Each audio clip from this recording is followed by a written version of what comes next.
Assalamualaikum warahmatullahi wabarakatuh. Para pemirsa, ini kita mencoba menjelaskan kepada pendengar kita tentang siapa Yusuf Mansur. Ya, tapi ada aja teori-teori bagaimana untuk mengakhiri atau mengambil duit Yusuf Mansur. Karena minta baik-baik katanya nggak akan dikasih. Caranya bagaimana? Yang pertama, beberapa pengurus sekarang ini tetap ingin mengundang Yusuf Mansur. Wah, saya bilang nggak ngerti-ngerti apa Ji. Ini udah berbusa-busa, kita udah bertahun-tahun menjelaskan bagaimana bahayanya Yusuf Mansur. Nanti uang jemaah diambil, dihabisin. Nggak ingat apa? Ucapan teman-temannya. Gus Fuad di Pleret. Itu udah terang-terang. Agim apa nggak cukup? Dekat-dekat dengan Yusuf Mansur habis uang kita, kata Agim. Apa ente nggak mudeng apa kira-kira gitulah. Tunggu dulu katanya. Sekarang kita udah punya strategi baru. Kita mau nagih ke rumahnya dia lari. Ya kan? Kita mau laporin, kita mempunyai sumber yang terbatas. Ya, sekarang begini katanya. Kita undang Yusuf Mansur. Terus saya bilang, begitu dia mau ceramah, kan dia pasti ceramah sedekah nanti itu katanya. Nah, kita bikin tim katanya. Akan dimulai ceramah sedekah ini akan dimulai oleh sedekah Ustadz Yusuf Mansur dengan uang 2 miliar. Wah, lalu kita aminin sama-sama katanya. Saya bilang dada aja nih. Mau dia katanya, kan dia terjebak itu katanya. Jadi kita undang. Kala nente aja kalian ente jemaah lagi yang kena. Enggak, akan kami buktikan katanya. Jadi kalau dia ke daerah-daerah lagi kita minta, kita daulat. Setelah itu katanya, kita minta duitnya. Saya bilangnya cobain aja lah. Jadi kalau duit Yusuf Mansur tuh habis keluar terus, pemasukannya nggak ada, warung stiknya mulai terus-terusan diboikot orang, pusing dia katanya. Begitu katanya pemirsa. Saya usulan aja sekalian kalau begini, kalau begitu cara ente ada usul juga dari saya bilang. Apa itu? Daulat aja dia gelar Habib. Nanti Rabi Talawiyah marah katanya. Nggak ada, bikin aja sertifikat. Ini setelah mempelajari Yusuf Mansur ini ternyata keturunannya dari Yaman. Dari Habib apa ya, cerita aja lah. Kan Rabi Talawiyah nggak perlu mengontrol dan nggak bisa juga ngontrol itu. Karena kita lihat, ente tambahin aja lah, saya bilang. Ceritanya dari bapaknya. Bapaknya, ya ceritakan nama belakangnya Mansur itu. Sekarang kan lagi tren ini. Mau robah ya, orang yang mati aja bisa jadi Habib. Orang mati nih. Bisa jadi Ba'alawi. Itu targetnya belum tercapai. Karena menurut ceritanya itu ada 5.000 makam sekarang ini. Yang akan dijadikan tuh makamnya Ba'alawi. Yusuf Mansur nyesip satu. Jadi dia bergelar Habib Jama'an Khatib Yusuf Mansur, ya kan? Jama'an Khatib Mansur gitu. Alias Yusuf Mansur. Habib gitu.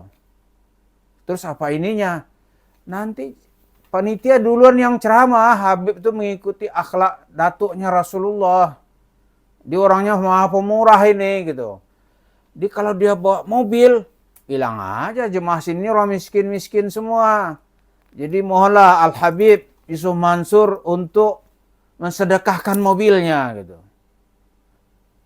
Kalau dia nggak mau gimana? Bilang aja Habib palsu, jangan kasih pulang lagi, saya bilang. Pasti dia mau itu. Wah, ide sangat ekstrim ini katanya. Kemudian yang ketiga, saya bilang, ini usul nih, kalau usul ente tadi itu mengundang dia, ya saya mengusulkan juga, saya bilang. Sudah itu secara umum, pemuda-pemuda nih, pemuda-pemuda yang belum punya istri, umumkan bahwa berniat mau menjadi menantunya Yusuf Mansur. Mau melamar putrinya Wirda Mansur. Loh, kalau dia marah gimana? Nggak mungkin marah. Kok cucu Nabi marah? Nggak ada itu. Nabi Muhammad itu coba lihat tuh putrinya Fatimah. Dilamar oleh Ali. Modal Ali apa ketika itu? Nggak ada. Nggak ada. Sampai Nabi bertanya, baju perang yang saya kasih lu mana? Gitu. Nah, itu dijadikan oleh Ali sebagai mahar untuk melamar putri Rasulullah Sallallahu Alaihi Wasallam. Terima, saya bilang. Itu tokoh besar. Kemudian Yusuf Mansur, kalau dilamar putri, mau dia. Karena dia kan sudah terjebak dengan pikiran pengikut Rasulullah.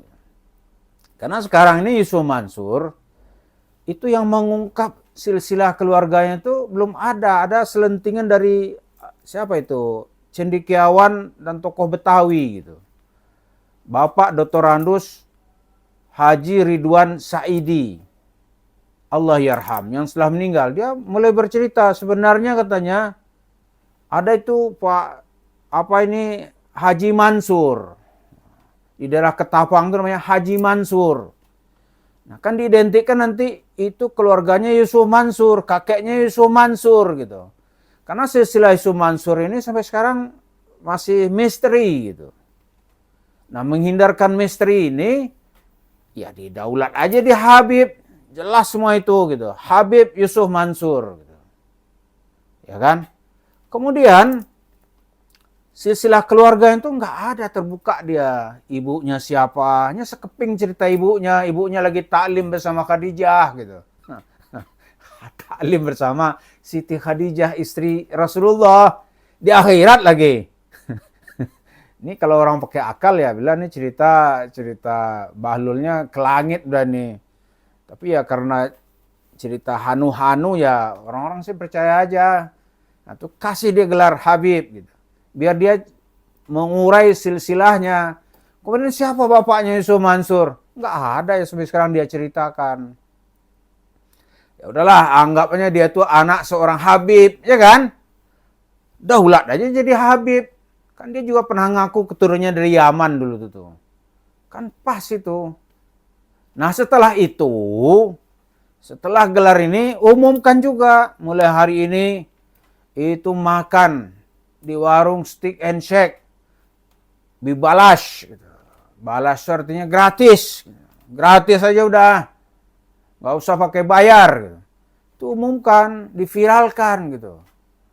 Oh, itu kalau masyarakat dengar itu, dia datang nggak bayar, 1 bulan aja orang makan di warung steak nggak bayar gitu.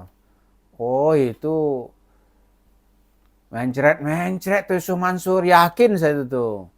Jadi kalau ente tetap, wahai para pengurus yang sudah berencana mengundang Yusuf Mansur, ini kan mau maulid ntar lagi nih.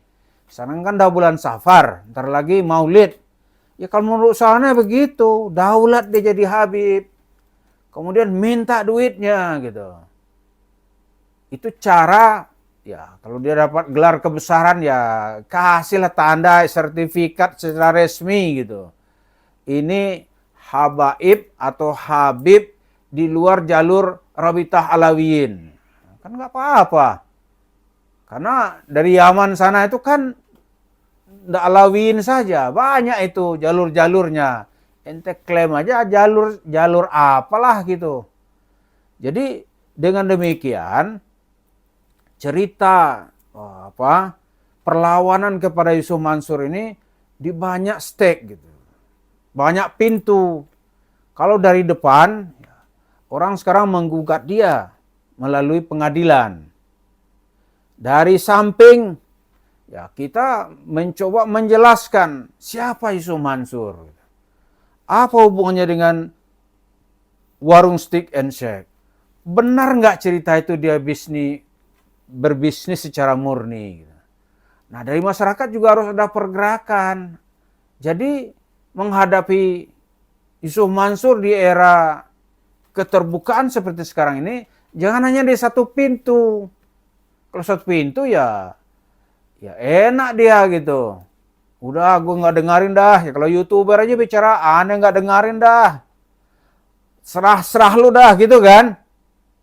Nah, dia nanti pergi ke daerah-daerah. Kalau terlalu banyak yang menggugat, di pengadilan kasusnya muncul, di sini kalah, di sini ribut. Ya karena memang semua usaha yang dibuat Yusuf Mansur itu potensi konfliknya tinggi. Karena itu ya Pak Iqbal bilang ya ini usahanya maling ini yang sedang usaha gitu. Pasti banyak pertentangan. Jadi ya daulatlah si Yusuf Mansur ini kasih dia gelar Habib. Lalu makan gratis di warung steak and shake-nya. Itu sebentar apa yang dia usahakan ya itu uang masyarakat sebagian bisa kembali itu.